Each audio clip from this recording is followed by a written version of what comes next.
கட்சிக்காரங்க எல்லாருமே செய்தியாளர்களை சந்தித்து பேசுறாரு. ஆனா விஜய் மட்டும் இன்னைக்கு வரைக்கும் எந்த செய்தியாளர்களை பார்த்து பேச மாட்டாரு.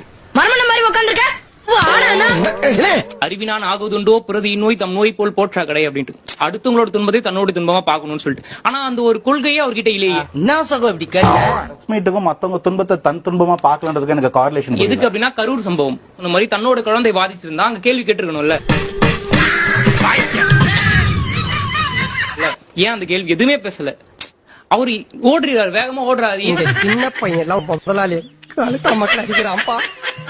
காவல்துறை தான் தலைவர் அங்க இருந்து கிளம்ப சொன்னாங்க. அது விசாரணைக்கு உட்பட்டு இருக்கு. கேட்டு போற ஒரு உரிமை இருக்குல்ல. அந்த இடத்துல என்ன நிலைமை எவ்வளவு பெரிய இல்ல அவனுக்கு 1000 சொல்லுவாளுங்க.